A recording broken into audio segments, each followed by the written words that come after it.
అమెరికాకి ఇప్పుడు Kalaratri. America, Israel ఇద్దరికీ కూడా. ఎందుకంటే పగపట్టిన ఇరాన్ ఏం చేస్తుంది? ఒకటి, వాణిజ్యపరంగా అయితే కనుక హార్ముజ్ జలసంధిని మూసేయడం ద్వారా పెట్రోలియం రవాణాని ఆపేస్తే అత్యధికంగా యూరప్ దేశాలు నష్టపోతాయి అన్నట్టు. ఇది ఒక ఆస్పెక్ట్. దాన్ని ఎలా చేయాలంటే ఇరాన్ని సర్వనాశనం చేస్తేనే అది ఓపెన్ అవుతుంది. ఇరాన్ని పూర్తిగా విధ్వంసం చేయాలి, లైక్ ఇరాక్ని చేసినట్టుగా.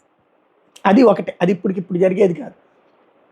రెండవది, ఈ రాత్రిక రేపు పొద్దునిక ఇప్పటికి IAEA international atomic energy association చెప్తున్న లెక్క ప్రకారం నిన్న అమెరికా వేసిన బాంబులతో అక్కడ విధ్వంసం జరిగిన మాట వాస్తవం, భారీ విధ్వంసం జరిగిన మాట వాస్తవం. కానీ రేడియేషన్ ఎక్కువగా లేదు. అంటే రేడియేషన్ ఎక్కువగా లేదంటే అక్కడ నుండి ముందే తరలించేశారు.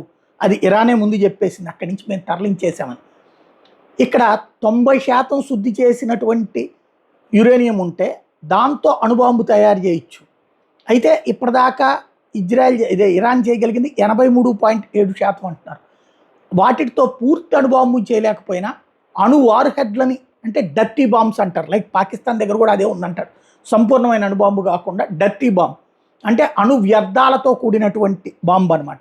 లైక్ మన దగ్గర స్టాండర్డ్ బాణసంచ ఉంటాయి కదా, అట్లాగే ఇతర కంపెనీల బాణసంచ ఉంటుంది కదా, స్టాండర్డ్ది గ్యారంటీ పేలుతుంది. వీటిట్లలో వచ్చేటప్పటికి ఎట్లా పేలిపోతుందో తెలియదు. ఒక్కోసారి తుస్సుమంటది, ఒక్కోసారి విపరీతమైనటువంటి ఇది వస్తుంది, కంట్రోల్ ఉండదు దీనికి. అట్లాగే డర్టీ బాంబుకి కంట్రోల్ ఉండదు. ఈ డర్టీ బాంబ్స్ని ఏమన్నా ఇప్పుడు వాళ్ళ దగ్గర బాలిస్టిక్ మిస్సైల్స్ 1800 ఉన్నాయి. అమెరికా మీద ఒక 1000, ఇజ్రాయెల్ మీద ఒక 400, 500 ఈ వార్ హెడ్స్ని పెట్టి వేస్తే వాళ్ళు చెప్పినట్టు ప్రపంచం ఇంకో 100 ఏళ్ళు 200 ఏళ్ళు గుర్తుపెట్టుకునేటటువంటి అంశం అవుతుంది. ఏం జరుగుతుందో చూడాలి.